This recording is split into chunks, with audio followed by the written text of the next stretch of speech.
सभी विद्यार्थियों का पुनः आपके अपने इस YouTube चैनल में बहुत बहुत स्वागत है।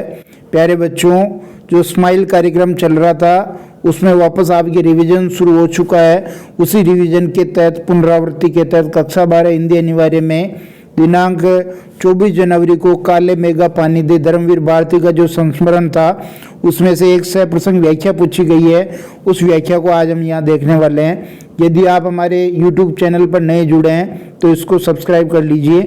देखिए, ये व्याख्या है।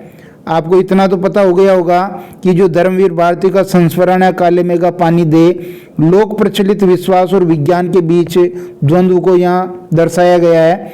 देखिए, ये व्याख्या है, ये अपने को करनी थी। मैं आपको सीधी व्याख्या कैसे की जाती है वो बता देता हूँ। बोर्ड परीक्षा में भी आपको उसी प्रकार से व्याख्या लिखनी है।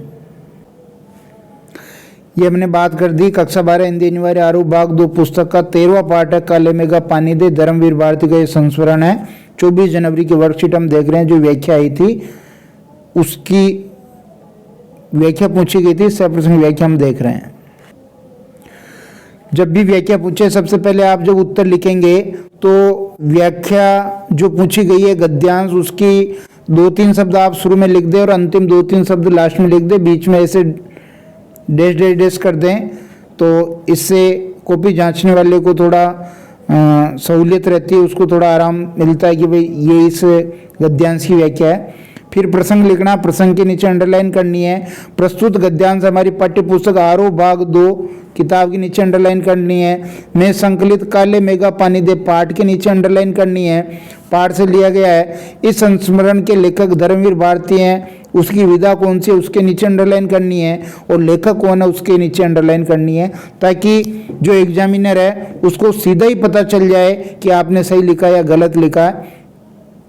यहाँ लेखक और उसकी जीजी के मध्य बात हो रही है, जिसमें जीजी लेखक को त्याग वाले दान का महत्व समझा रही। बहुत इंपॉर्टेंट बात है कि जो गद्यांश में मूल बात आई है उसको आप यहाँ लिख दें एक बार। फिर देखिए, व्याख्या हम करते हैं कि लेखक मेंढक मंडली पर पानी न उड़ेलने की जिद पर अड़ा हुआ है। अर्थात जो मेंढक मंडली है उस पर पानी उड़ेलते हैं तो वो इसे पानी की बर्बादी कहता है, वह इसे पानी की बर्बादी मानता है। कुछ देर चुप रहने के बाद उसकी जीजी ने लेखक के मुंह में मठरी डाली और उसको समझाते हुए बोली कि बिना त्याग के दान नहीं होता। बहुत इंपॉर्टेंट बात कही है कि बिना त्याग के दान नहीं होता। अगर उसके यानी लेखक के पास लाखों करोड़ रुपए हैं और वह उनमें से 2-4 रुपए किसी को दे दे तो वह दान नहीं होगा। बिना त्याग या कष्ट के दिया गया धन दान नहीं कहलाता। त्याग वह होता है जब हमारे पास कोई वस्तु कम है, हमें भी उस वस्तु की आवश्यकता है, फिर भी हम अपनी जरूरत बुलाकर दूसरे की जरूरत पूरी करें तो दान वही कहलाता है। जो परोपकार की भावना से दिया जाता है उसी दान का सुफल प्राप्त होता है।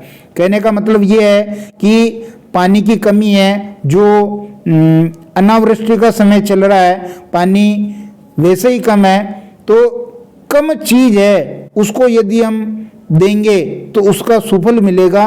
वो जीजी यही समझाना चाह रही है कि मेंढक मंडली पर जो पानी कम है, अगर वो पानी डाला जा रहा है तो कम चीज को भी दान दिया जा रहा है, जिसका सुफल बहुत जल्दी मिलेगा।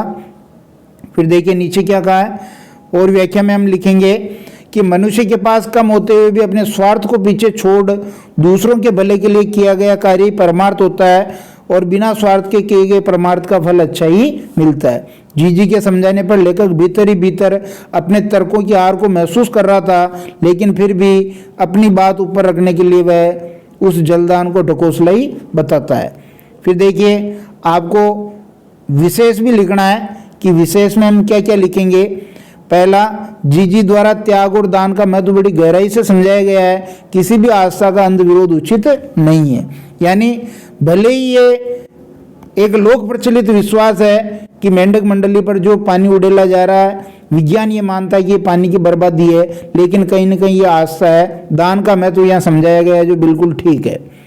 भाषा सरल है, सहज है और सार गर्भित है। शैली व्याख्यात्मक है। दान का असली अर्थ त्याग है। इस गूढ़ सत्य को सरलता से समझाया गया है।